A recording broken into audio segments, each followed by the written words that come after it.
You're sitting at your family's Thanksgiving table, and suddenly everyone starts applauding because they've just voted to kick you out of the family. Sounds like a nightmare, right? Well, for me, it was just Thursday. But here's the twist. I had something that would flip their world upside down. One folder. One simple manila folder that made my sister scream like she'd seen a ghost. Before I tell you what was inside that folder, drop a comment below and let me know where you're watching from. Trust me, you're going to want to stick around for this one. So there I was, 32 years old, sitting in my parents' dining room where I'd eaten countless meals as a kid. But this time, the atmosphere was suffocating. You know that feeling when you walk into a room and everyone stops talking? Yeah, that was my life for the past 3 months. My sister Rachel, she's always been the favorite. You know the type. Perfect smile, perfect life, perfect at making everyone else feel like garbage. She stood up, holding her wine glass like she was about to make some grand announcement at a wedding. "We've talked about this," she said, and I swear her voice sounded like a judge reading a death sentence. "We took a vote. Ethan, you're no longer part of this family." And then they started clapping. Can you believe that? My own family giving me a standing ovation for getting kicked out? My brother-in-law Greg was slow clapping like this was some kind of performance. My mom joined in with this pathetic little flutter of her hands. Even my dad, who couldn't look me in the eye, was nodding along like a bobblehead. Now, most people would probably break down at this point. Start crying, start yelling, maybe throw some mashed potatoes around. But me? I just laughed. Not a crazy laugh, just this quiet, knowing chuckle that made all of them freeze. "Okay," I said, and my voice was so calm, it surprised even me. "Then you definitely won't be needing this." I reached into my jacket and pulled out a thick manila folder, the kind you'd use for important documents. I placed it right in the center of the table with this satisfying thud. It slid across the tablecloth and stopped perfectly in front of Rachel's plate. She looked at the folder, then at me, completely confused. You could see the wheels turning in her head, trying to figure out what game I was playing. She grabbed it, flipped it open, and that smug little smile just disappeared. Her face went from golden tan to ghost white in about 2 seconds. The sound she made wasn't even human. It was like someone had punched her in the stomach and stolen all her air. That's when the screaming started. But let me back up and tell you how we got here, because this story starts 3 months earlier with a phone call that changed everything. Rachel called me up, sweet as pie, asking if I could co-sign a loan for her new spa business. We're talking serious money here. For the first time in my entire life, I looked at my bank account, thought about my own future, and said no. The silence on the other end was colder than a morgue. Click. She hung up on me. After that, it was like I'd been erased from existence, removed from the family group chat. Suddenly, I'm seeing pictures on social media of barbecues and family gatherings I wasn't invited to. It stung, but it also opened my eyes. Driving to that Thanksgiving dinner, my whole life started playing back like a movie I couldn't turn off. I remembered being 22, eating nothing but instant noodles for a month so I could send Rachel $12,000 for her emergency dental work. Emergency my foot. It was cosmetic surgery, so she could have a perfect smile. I remembered my mom calling me in tears about credit card debt. Guess who paid that off? I remembered Greg's brilliant startup idea that was going to make us all rich. I poured $20,000 into that black hole and never saw a penny back. You want to know the total? $85,000. Not 1 cent ever returned. Not one genuine thank you. But here's what really broke me. 2 months ago, my phone buzzed with a text from Rachel. I opened it, and there it was in black and white. Just have to sweet-talk him a little. The spineless cash cow will pay up. A second later, the message vanished. A new one popped up. Sorry, wrong person. But I saw it. Spineless cash cow. That's what I was to them. Not a brother, not a son, not family. Just a walking ATM with feelings they could manipulate. That text shattered something inside me. I felt like I'd been living in this fog for years, and suddenly someone had turned on all the lights. I called my best friend David, met him for coffee, and when I showed him the screenshot I'd managed to take, he just shook his head. "They're not family," he said. "They're parasites. You need to protect yourself, not for revenge, but for your own sanity.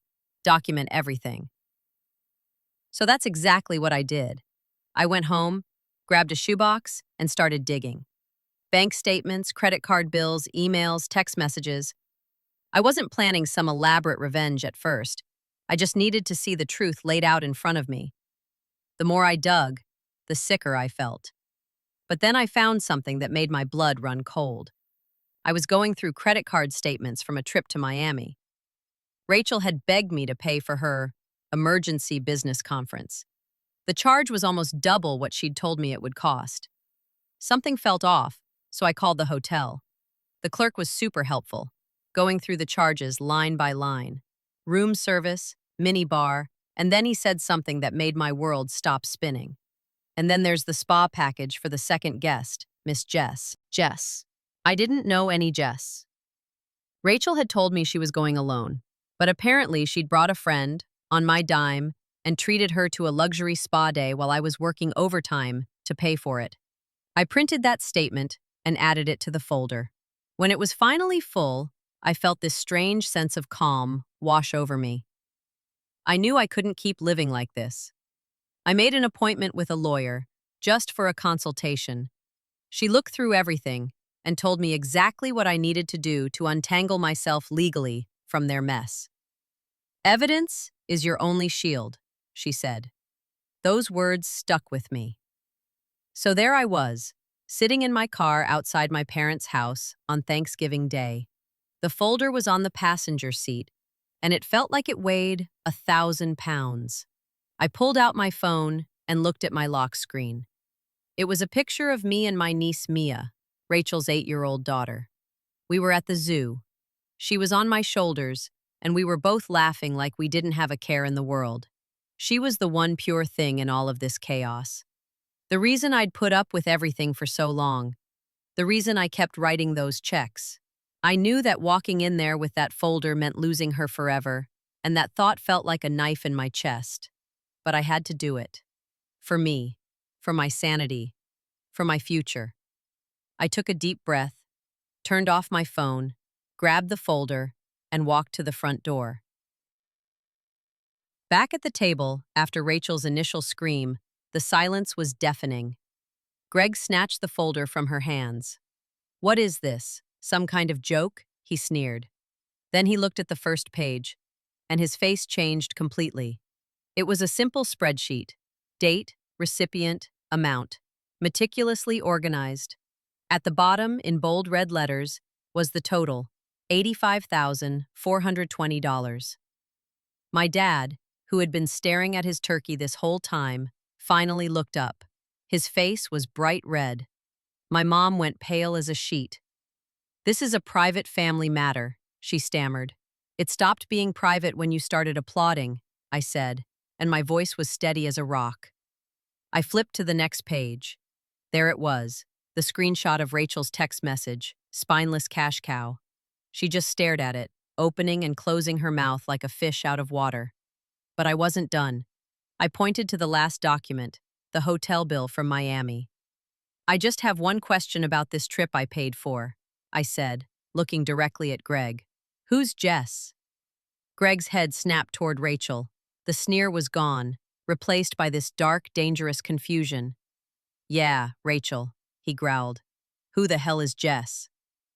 And just like that, their united front crumbled. Suddenly, I wasn't the enemy anymore. They were turning on each other like sharks, smelling blood in the water.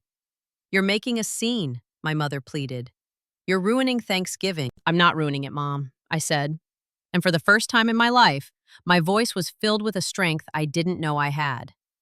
"I'm just turning on the lights so everyone can see it was already broken." I stood up, feeling strangely light, like a weight had been lifted off my shoulders. "My lawyer filed the paperwork this morning," I announced. "The power of attorney you convinced me to sign? Revoked. I've removed myself as your emergency contact. All of it. It's done." Rachel looked up, tears streaming down her face. "But we're family," she sobbed. I looked at her, at all of them, one last time. There was no anger left in me, just this vast, empty sadness. "No, Rachel," I said quietly, "we're not. You said it yourself. You voted." And then I turned around and walked out the front door. I didn't run. I didn't look back. I just walked into the cool November air, got in my car, and drove away. That was 6 months ago. The first few weeks were brutal. Voicemails from my mom switching between guilt trips and begging. Angry texts from Greg about divorce proceedings. One pathetic message from Rachel saying she was sorry for how things went down. I blocked them all. I moved to a new city, got a new job. I have a small apartment that's completely mine, filled with my own things. It's quiet. At first, that quiet was deafening. Now, it's peaceful. I have real friends now. David and I meet for dinner every Friday. We talk about work, about life, about everything and nothing. It's the kind of family I'm choosing for myself. One built on respect, not obligation. Don't get me wrong, it's not perfect. Healing isn't a straight line. The other day I was at a park and saw a man pushing his young niece on the swings. Her laughter echoed through the air and I felt this sharp pain in my chest. I miss Mia. I probably always will. But sometimes peace comes with scars. This morning I was drinking coffee from a new mug. It's plain white with simple black letters that just say Ethan, not world's best uncle, or some cheesy motivational quote, just my name. I took a sip and looked out my window at the city skyline. I don't feel anger anymore. I don't even feel pity. I just feel acceptance. I'm not mourning a family I lost. I'm accepting that the family I always wanted never really existed in the first place. And by letting go of that ghost, I finally gave myself the chance to actually live. I'm free. So here's my question for you. Have you ever had to make a tough choice to protect your own peace, even if it meant losing people you thought you loved? Drop your stories in the comments below. Sometimes the hardest decisions are the ones that save us. If this story hit you in the feels, smash that like button and subscribe for more real talk. Trust me, there's plenty more where this came from. Thanks for listening, and I'll see you in the next one.